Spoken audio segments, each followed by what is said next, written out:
Hello friends, मैं यशवीन आपका स्वागत करती हूँ तक्षशिला ट्यूटोरियल्स के ऑनलाइन चैनल पर। तो दोस्तों, आज से हमारे एक नया चैप्टर शुरू होगा, चैप्टर 10। और चैप्टर 10 जब शुरू होगा तो लेक्चर हमारा क्या होगा, 10.1। अब हम सबसे पहले देखेंगे कि चैप्टर 10 का नाम क्या है। चैप्टर 10 का नाम है मानव कल्याण में सूक्ष्म जीव। ठीक, क्या नाम है? मानव कल्याण में सूक्ष्म जीव। माइक्रोब्स को बोलते हैं सूक्ष्म जीव, माइक्रोब्स इन ह्यूमन वेलफेयर। किस प्रकार से जो सूक्ष्म जीव होते हैं वो हमारे लिए कल्याणकारी होते हैं, हमारे लिए मतलब मानव के लिए। अभी तक चैप्टर 8 में हमने पढ़ा था कि ये जो सूक्ष्म जीव होते हैं वो हमारे अंदर बहुत सारे रोगों को उत्पन्न करते हैं, बहुत ज़्यादा हमें रोग से ग्रस्त कर देते हैं। लेकिन सामान्यतः ये जो माइक्रोब्स होते हैं ज़रूरी नहीं है जो रोग उत्पन्न करें, बाकी उनके अलावा भी काफ़ी सारे माइक्रोब्स या सूक्ष्म जीव ऐसे होते हैं जो हमारे लिए ज़रूरी होते हैं या जो हमारे लिए बहुत अच्छे होते हैं, कल्याणकारी होते हैं। जैसे कि हमारा चैप्टर ही बोलता है मानव कल्याण, मतलब वो मानव के कल्याण के लिए बहुत ही ज़्यादा उपयोगी माने जाते हैं।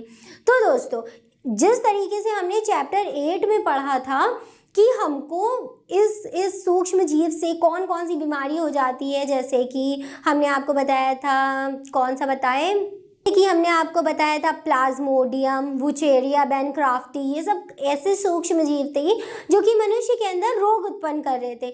लेकिन ऑन द अदर हैंड अगर हम दूसरी तरफ देखेंगे तो जैसे लैक्टोबैसिलस और काफ़ी सारे बैक्टीरिया ऐसे हैं, स्ट्रेप्टोकोकस, पेनिसिलिन बनाते हैं, एंटीबॉडीज़ बनाते हैं। ये सब बैक्टीरिया क्या करते हैं, हमारे लिए बहुत ही ज़्यादा उपयोगी होते हैं। इवन ये जो सूक्ष्म जीव होते हैं ये सिर्फ मानव के लिए कल्याण, खाने पीने की चीज़ें ही नहीं, दवाएं और औषधि बनाने के लिए, जिनको एंटीबायोटिक्स बोलते हैं, उनको बनाने के लिए भी बहुत ही ज़्यादा उपयोगी है। तो आज का हम अपने चैप्टर में पढ़ेंगे कि मानव कल्याण में किस प्रकार से सूक्ष्म जीव अपनी भागीदारी देते हैं, अपना योगदान देते हैं। दो प्रकार से ये होगा, दो मेन टॉपिक्स हम इसमें पढ़ेंगे अपने आज के लेक्चर में। सबसे पहले होगा घरेलू उत्पादन में सूक्ष्म जीव और दूसरा होगा इंडस्ट्रियल मेथड, मतलब जो उसका बड़े पैमाने पर इंडस्ट्रियल मेथड पर, बड़े औद्योगिक मैटर पर किस प्रकार से सूक्ष्म जीव अपने आप को भागीदारी देते हैं। तो दोस्तों, उससे पहले सबसे पहले ऊपर पढ़ेंगे अध्याय 8 में आपने पढ़ा होगा कि सूक्ष्म जीव मनुष्य में बहुत सारे रोग उत्पन्न करते हैं, जो कि हमने आपको बताया चैप्टर 8 में हमने पूरा यही पढ़ा था कि किस प्रकार से वो हमारे अंदर रोग उत्पन्न करते। ये पशुओं तथा पादपों में भी रोग उत्पन्न करते। कौन? सूक्ष्म जीव। सूक्ष्म जीव पशुओं और पादपों को भी नहीं छोड़ते, उनको भी रोगी बना देते। लेकिन मानव कल्याण के लिए काफी सारे ऐसे सूक्ष्म जीव ऐसे हैं जो कि उपयोगी हैं, परंतु अधिकांशतः मतलब जितने रोग उत्पन्न करते हैं उससे ज्यादा सूक्ष्म जीव ऐसे हैं जो कि मनुष्य के लिए कई प्रकार से लाभप्रद हैं। कई प्रकार से लाभप्रद हैं। अब जो कई प्रकार है ये हो गया दो प्रकार आपका। एक हो गया घरेलू उत्पादन। ठीक, घरेलू उत्पादों में सूक्ष्म जीव हम अपने घर में किस प्रकार से इन सूक्ष्म जीवों को यूज कर सकते हैं, ये यहाँ पे बताया गया है। और एक होगा औद्योगिक पैमाने पे कि औद्योगिक इंडस्ट्रियल किस प्रकार से हम इन सूक्ष्म जीवों का उपयोग करके इकोनॉमिक इंपॉर्टेंस में इनकी भागीदारी को शामिल कर सकते हैं। मतलब सिंपल फॉर्म में अगर कहें तो इनसे पैसे भी कमा सकते हैं। किस प्रकार से? ठीक, तो सबसे पहले हम पढ़ेंगे घरेलू उत्पादों में सूक्ष्म जीव, microbes in house hold products. हम अपने घर में इनको किस प्रकार से यूज कर सकते हैं। हम प्रतिदिन सूक्ष्म जीवों अथवा उनसे व्युत्पन्न पदार्थों का प्रयोग करते हैं। ठीक, रोज प्रतिदिन सूक्ष्म जीव वो से उत्पन्न, व्युत्पन्न का मतलब है उनसे उत्पन्न पदार्थों का प्रयोग करते हैं। इसका सामान्य उत्पादन दूध से दही का उत्पादन है। अब आपसे अगर हम पूछे दही किससे बनती है तो आप सभी को पता होगा दही किससे बनती है दोस्तों, दूध से ही तो बनती है। फिर काफी लोग, बहुत सारे लोग, हम भी क्या करते हैं, दही को घर में ही बनाना प्रेफर करते हैं। घर में ही क्या करते हैं, दूध से दही को बना लेते हैं। ये कैसे बनता है? सूक्ष्म जीव जैसे लैक्टोबैसिलस, एक जीवाणु है, एक बैक्टीरिया है जिसका नाम है लैक्टोबैसिलस। ठीक। ये लैक्टोबैसिलस क्या करता है, ये एक प्रकार का सूक्ष्म जीव है जो कि दूध से किसका निर्माण कर देता है, दही का निर्माण कर देता है, उसको किण्वित कर देता है, फर्मेंटेड कर देता है। ठीक, जैसे लैक्टोबैसिलस, यहाँ पे हमने इंग्लिश में भी नाम लिख दिया लैक्टोबैसिलस, तथा अन्य सामान्य लैक्टिक एसिड बैक्टीरिया। ठीक, कौन से बैक्टीरिया, लैक्टिक एसिड बैक्टीरिया। ये कौन से बैक्टीरिया होते हैं जो कि दूध को दही में कन्वर्ट कर देते हैं। तो लैक्टिक एसिड या लैक्टोबैसिलस इनको क्यों कहा गया दोस्तों, क्योंकि दूध में सबसे ज्यादा मात्रा में हमको लैक्टिक एसिड मिलता है। ठीक, दही में, दूध में, मक्खन में, पनीर में, जितनी भी दूध के डेरिवेटिव्स होते हैं, मतलब दूध से व्युत्पन्न होते हैं, व्युत्पन्न को इंग्लिश में बोलते हैं डेरिवेटिव्स। ठीक, जितने भी दूध से बनी हुई चीजें होती हैं उसमें सबसे ज्यादा क्या मिलता है, लैक्टिक एसिड। लैक्टिक एसिड है, कैल्शियम है, और दूध बहुत सारी अच्छी अच्छी चीजों का सोर्स होता है। मतलब दूध को ऐसा भी कहते हैं कि वो एक संपूर्ण आहार होता है। क्यों दोस्तों, क्योंकि उसमें बहुत सारे विटामिन, मिनरल, कैल्शियम, फास्फोरस सब कुछ मिलता है। ठीक, सामान्य लैक्टिक एसिड कहते हैं दूध में वृद्धि करके उसे दही में परिवर्तित कर देते हैं। कौन दूध में वृद्धि करके उसे दही में परिवर्तित कर देता है, लैक्टिक एसिड बैक्टीरिया और लैक्टोबैसिलस। इन दोनों में से कोई भी एक नाम आप लिख सकते हैं, कोई हार्ड एंड फास्ट रूल नहीं है कि आप लैक्टोबैसिलस ही लिखें या लैक्टिक एसिड बैक्टीरिया ही लिखें। अगर आपको लैक्टिक एसिड बैक्टीरिया इजी लग रहा है तो आप ये याद कर लीजिए, वरना लैक्टोबैसिलस याद कर लिए। लैक्टो मतलब हो गया लैक्टिक एसिड, और बैसिलस वर्ड यूज ही किया जाता है बैक्टीरिया के लिए। ठीक, ये बात आपको आने वाले लेक्चर्स में बहुत अच्छे से पता चल जाएगी जब हम आपको इसके बाद वाला चैप्टर पढ़ाएंगे। ठीक, दही में परिवर्तित कर देता है। इसके अतिरिक्त डोसा, इडली, ब्रेड आदि बनाने में भी सूक्ष्म जीवों का प्रयोग किया जाता है। अब डोसा, इडली, ब्रेड नाम सबने सुना होगा, खाया भी सबने होगा। डोसा भी क्या होता है, घर में बना लिया जाता है। इडली भी बहुत लोग घर में ही बना लेते हैं, और ब्रेड भी आराम से घर में ही बन जाती है। ठीक दोस्तों, वरना आपने ये सब अपनी डेली लाइफ में तो खाया ही खाया होगा कभी ना कभी। तो ये सब बनाने में, ये सब का उत्पन्न होने में, बनाने में किसका योगदान होता है, सूक्ष्म जीवों का। ठीक, इसके अतिरिक्त डोसा भी आप देखेंगे थोड़ा थोड़ा फ्लफी होता है। ठीक, इडली भी आपने देखी होगी, व्हाइट कलर की गोल गोल सी होती है। ठीक, फूली फूली सी होती है। और ब्रेड तो सभी जानते हैं, ब्रेड भी स्पॉन्जी टाइप की होती है, अगर उसको आप छुएंगे तो वो स्पंज जैसी लगेगी। तो इन सब को बनाने में किसका यूज होता है, सूक्ष्म जीवों का यूज होता है। आदि बनाने में भी सूक्ष्म जीवों का प्रयोग होता है, जो दाल, चावल के आटे व मैदे को स्पंजित दोस्तों, स्पंजित मतलब जो हमने आपको बताया था उसकी फ्लफीनेस। अब ब्रेड बनाने के लिए सबसे पहले हम उसका आटा गूंथते हैं। ठीक, उसका आटा गूंथ के क्या करते हैं, उसको एक मोल्ड में सेट करके बेक करते हैं। बेक करने के बाद देखते हैं कि वो आटा अपने आकार से बड़ा हो गया है। ठीक, तभी तो वो ब्रेड बन जाती है। जब आटा अपने आकार से बड़ा हो जाता है तो वो क्यों बड़ा हुआ, क्योंकि उसके अंदर उत्पन्न जो हमने आटे में, मान लीजिए यीस्ट मिला है, यीस्ट भी एक प्रकार का सूक्ष्म जीव हो गया। हमने उसको क्या किया, उसमें मिला दिया, और उसके बाद क्या किया, उसको जब बेक किया तो वो फर्मेंटेड हो गया। बहुत लोग अंडा भी मिलाते हैं।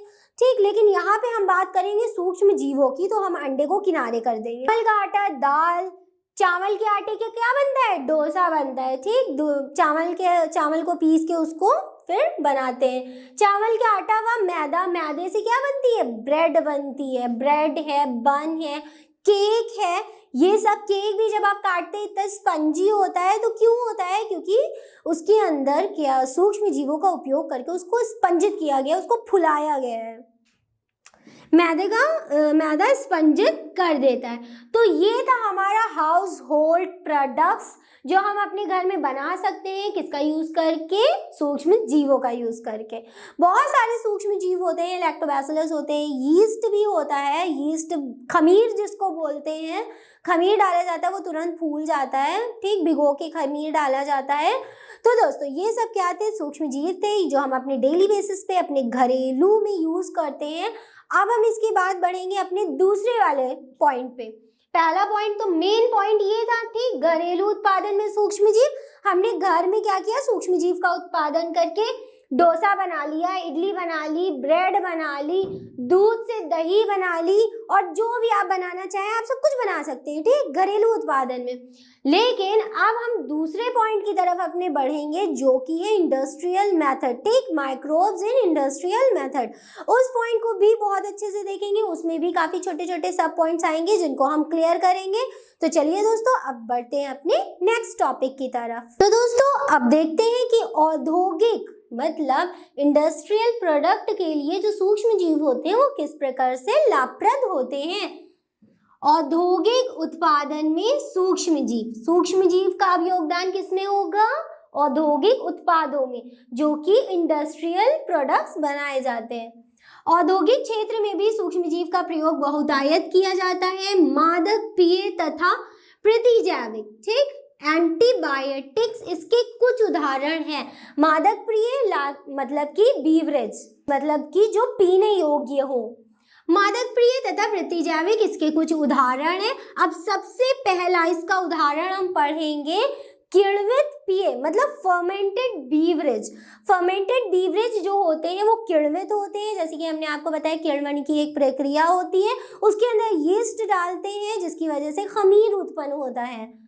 तो अब देखिए किण्वित पेय यानी कि फर्मेंटेड बीवरेज क्या होता है, सूक्ष्म जीव विशेषकर यीस्ट के बारे में भी हमने अभी आपको थोड़ी देर पहले बताया था, ठीक, इसको इंग्लिश में ईस्ट बोलते हैं खाली, और वाई इसका थोड़ा सा साइलेंट हो जाता है।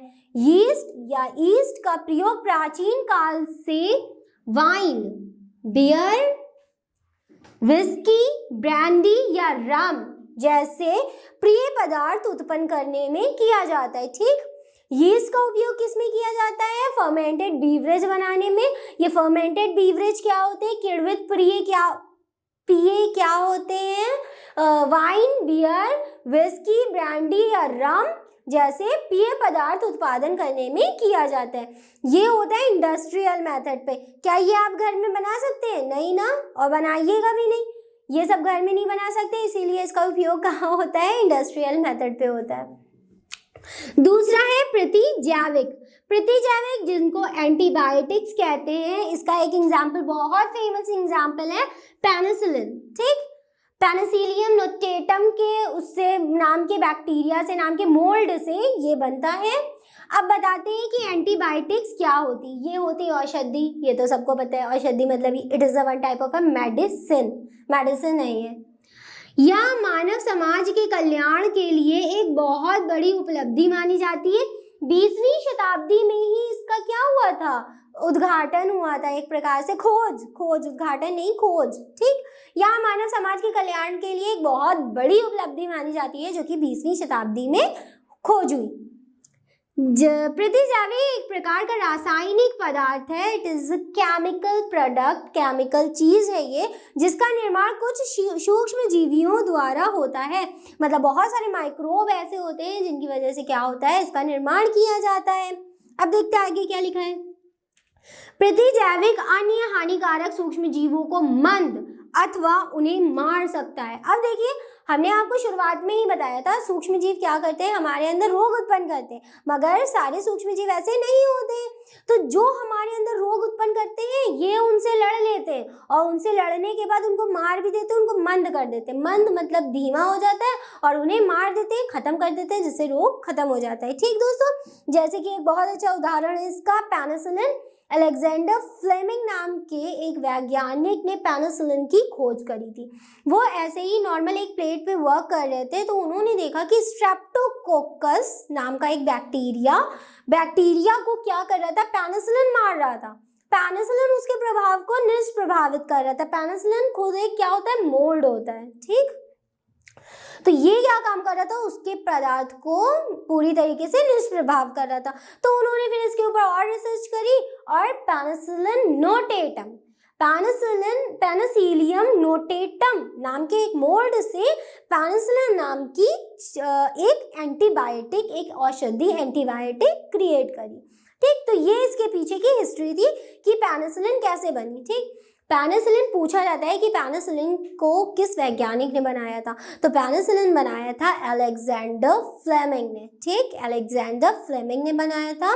पेनिसिलिन कौन से मोड की वजह से बनी थी? पेनिसिलिन बनी थी पेनिसिलियम नोटेटम की वजह से बनी थी। और इसने क्या किया था, किसके जो प्रभाव था उसको निष्प्रभाव किया था, तो उसका नाम था स्ट्रेप्टोकोकस बैक्टीरिया। ठीक, वो क्या था? Streptococcus bacteria. ये क्वेश्चन पूछा जाता है, अलेक्जेंडर फ्लेमिंग बहुत फेमस है सिर्फ पेनिसिलिन की खोज के लिए। ठीक, तो यहाँ देखिए हमारा कंप्लीट होता है, लेकिन हमारा मेन टॉपिक अभी कंप्लीट नहीं हुआ है। एक और पॉइंट बचा है। हमने क्या किया? फर्मेंटेड बीवरेज के बारे में पढ़ा इसमें, और एंटीबायोटिक्स के बारे में पढ़ा। ये सब इंडस्ट्रियल बनाई जाती है, औषधियाँ घर में तो बनाई नहीं जाती है, इंडस्ट्रियल मेथड पे बनाई जाती है, हम केमिस्ट से खरीद के लाते हैं। ठीक, तो एंटीबायोटिक्स और फर्मेंटेड बीवरेज कंप्लीट हो गया।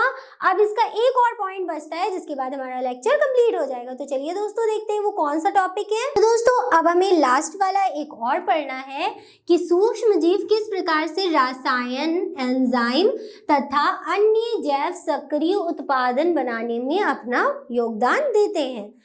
तो इसको इंग्लिश में बोलते हैं chemicals, enzyme and other bioactive molecules. ठीक, chemical, enzymes and the other biotic molecules बनाने में किस प्रकार हम कौन से सूक्ष्म जीव का यूज करते हैं।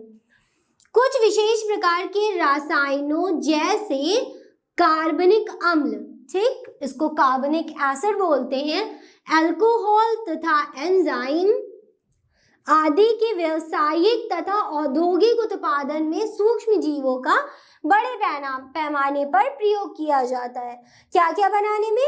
कार्बनिक एसिड बनाने में, अल्कोहल बनाने में, एंजाइम्स बनाने में, ये सब में क्या होता है? व्यावसायिक तथा औद्योगिक उत्पादन में सूक्ष्म जीवों का बड़े पैमाने पे उपयोग किया जाता है। अब अम्लीय उत्पादकों के उदाहरण है सिट्रिक एसिड, ठीक, like vitamin C. Citric acid का एस्परजिलस नाइगर नाम है एक कवक का। ठीक, ये एक टाइप की फंजाई होती है जिसकी वजह से क्या बनता है? सिट्रिक एसिड बनता है। क्या बना? Citric acid. किसकी वजह से? एस्परजिलस नाइगर की वजह से, जो कि क्या है? एक कवक है। यहाँ तक क्या हो गया। फिर एसिटिक एसिड, ठीक, नाम सुना ही होगा आपने केमिस्ट्री में। एसिटिक एसिड बनता है एसिटोबैक्टर एसिटाई की वजह से, जो कि एक प्रकार का क्या है? जीवाणु है। एसिटिक एसिड किसकी वजह से बना? एसिटोबैक्टर एसिटाई की वजह से। ये साइंटिफिक नेम है। और एस्परजिलस नाइगर, ये भी क्या है? एक साइंटिफिक नेम है। फिर आगे बढ़ते हैं, तथा लैक्टिक अम्ल या लैक्टिक एसिड बनता है लैक्टोबैसिलस से। ये तो हमने आपको अभी थोड़ी देर पहले पढ़ाया है। फिर आगे बढ़ते हैं, एथेनॉल। ये क्या है? एक अल्कोहल है, C2H5OH, ठीक। एथेनॉल का बड़े पैमाने पर उत्पादन के लिए किसका प्रयोग किया जाता है? यीस्ट तो नाम सुना ही होगा ना, यीस्ट का उपयोग किया जाता है। तो दोस्तों यहाँ पर हमने आपको आज का चैप्टर शुरू करने के साथ साथ इसका सूक्ष्म जीव जो होते हैं उनका एक घरेलू उत्पादन में कार्य बताया और एक औद्योगिक उत्पादों में कार्य बताया। औद्योगिक उत्पादों में 3 प्रकार के हमने आपको बताया, एक था एंटीबायोटिक्स था, दूसरा हमने पढ़ा रसायन, एंजाइम, ये सब बनाने में उपयोग किया जाता है। तो दोस्तों आज का लेक्चर हमारा यहीं पे कंप्लीट होता है। इस लेक्चर से रिलेटेड सारे नोट्स आपको नीचे डिस्क्रिप्शन बॉक्स में मिल जाएंगे। तो दोस्तों आज के लिए बस इतना ही, मिलते हैं अपनी नेक्स्ट क्लास में। Thank you.